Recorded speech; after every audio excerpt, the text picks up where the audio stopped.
आगे बढ़ते हैं। चंडीगढ़ से एक बड़ा अपडेट। किसान आज दिल्ली कूच करने वाले हैं। पंजाब हरियाणा के शंभू बॉर्डर से जत्था रवाना होगा। हालांकि दिल्ली जाने की परमिशन नहीं मिली है। धारा 163 लागू है। आपको बता दें 297 दिनों से किसान बॉर्डर पर डटे हुए हैं। आज शंभू बॉर्डर से पैदल दिल्ली कूच करने की तैयारी है। किसान दिल्ली जाने के लिए अड़े हुए हैं, आज कूच करेंगे। हरियाणा में हालांकि अर्धसैनिक बल की बैरिकेडिंग की गई है, यानी कि प्रशासन के पूरे इंतजाम है। नोएडा से किसानों को जेल भेजा। महापंचायत का ये कहना, किसानों का 101 सदस्यीय मर्जीवाड़ा जत्था तैयार है। एमएसपी लागू करने और अन्य मांगों को लेकर किसान लगातार प्रदर्शन कर रहे हैं। शंभू खनौरी बॉर्डर पर करीब 10,000 से ज्यादा किसान जमा हैं। रोकने के लिए हरियाणा ने दोनों बॉर्डर्स पर अर्धसैनिक बलों की 29 कंपनियां तैनात की है। दिल्ली मार्च के मद्देनजर पुलिस ने अंबाला दिल्ली सीमा पर बैरिकेडिंग भी कर रखी है। हरियाणा की सीमा में दाखिल करवाने के लिए पीछे पीछे 150 सदस्यीय रेस्क्यू टीम भी मौजूद रहेगी। तो दूसरी ओर किसानों को रोकने के लिए हरियाणा पुलिस ने एहतियातन शंभू बॉर्डर पर 7 स्तरीय बैरिकेडिंग भी कर रखी है। इस खबर पर ज्यादा जानकारी के लिए सीधे रुख करते हैं। चंडीगढ़ ब्यूरो चीफ अंकुर कपूर हमारे साथ जुड़ गए हैं। अंकुर, जहां पर किसानों ने साफ साफ कह दिया है कि दिल्ली हम जाने वाले हैं, हालांकि परमिशन नहीं है दिल्ली में किसी भी तरह के प्रदर्शन की, तो हरियाणा में जहां पर डटे हुए किसान, तो पूरी तैयारी है हरियाणा पुलिस की कि किसानों को रोका जाए। फिलहाल क्या वहां से जानकारी है, क्योंकि किसान तो साफ कह रहे हैं कि हम दिल्ली कूच करने वाले हैं। ये भी कहा जा रहा है कि कुछ किसान संगठनों की ओर से इन किसानों को समर्थन नहीं दिया गया है। क्या कुछ अपडेट पूरा बताइएगा। जी बिल्कुल, जैसा कि मुस्कान, अंबाला शंभू बॉर्डर की कॉल किसानों ने कुछ समय पहले ही कर दी थी कि 6 दिसंबर को हम दिल्ली की तरफ शांतिपूर्ण ढंग से अपना कूच करेंगे और वहां पर ही अपना प्रदर्शन जारी रखेंगे।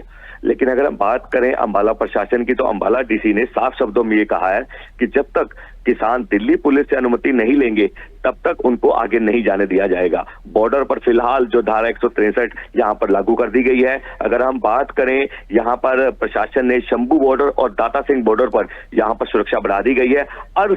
अर्धसैनिक बल है यहाँ पर तैनात कर दिया गया है कि किसी भी हालत में जब तक दिल्ली पुलिस से किसानों को अनुमति ना हो, किसानों को आगे नहीं जाने दिया जाएगा। वहीं अगर हम बात करें किसानों की, जो किसानों के प्रधान है हमारी, उनसे बातचीत हुई है स्वदेश टीम के साथ। जब खास बातचीत में उन्होंने हमें यह भी कहा है कि हम 11 बजे यहाँ पर शंभू बॉर्डर पर सभी इकट्ठा हो रहे हैं, अरदास कर आगे बढ़ेंगे 101 जथेबंदियों के साथ।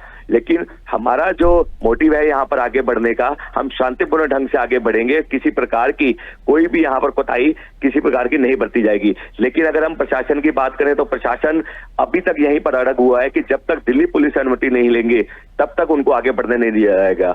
वहीं अब सभी की यहीं पर शंभू बॉर्डर पर हम इकट्ठा हो गए हैं, सभी की यही नजर बनी हुई है। धीरे धीरे करके किसानों की तादाद यहाँ पर बढ़ रही है। यहाँ पर अभी कुछ महिला किसान मोर्चा भी पहुंच गए हैं, युवा किसान मोर्चा भी पहुंच गए हैं। धीरे धीरे करके यहाँ पर 11 बजे जैसे ही इनकी अरदास होती है, उसमें निर्णय लिया जाएगा कि किसान किस तरीके से आगे बढ़ेंगे, क्योंकि पुलिस इनको आगे जाने नहीं दे रही है। क्या दोबारा से यहाँ पर शंभू बॉर्डर पर जो किसान और पुलिस के बीच, प्रशासन के बीच कोई आपस में बातचीत हो सकती है कि किसान, अब यही देखना होगा कि 11 या 1 बजे यहाँ पर किसान क्या निर्णय लेते हैं और किस तरह से दिल्ली जाएंगे। क्योंकि साफ शब्दों में प्रशासन द्वारा यहाँ पर सुरक्षा बढ़ा दी गई है कि दिल्ली किसानों को नहीं जाने दिया जाएगा। जी बिल्कुल, चूंकि दिल्ली की तरफ से कोई परमिशन नहीं मिला है, केंद्र से अभी तक कोई बातचीत भी किसानों की नहीं हुई है, परमिशन वहां पर प्रदर्शन का नहीं है। इसी वजह से हरियाणा पुलिस लगातार यही कह रही है कि दिल्ली आपको नहीं दिया जाने जाएगा, और इसी के लिए पूरे इंतजाम वहां पर बॉर्डर पर किए गए हैं। हालांकि किसानों की भी पूरी तैयारी है। बहुत शुक्रिया आपका फिलहाल अंकुर जानकारी के लिए।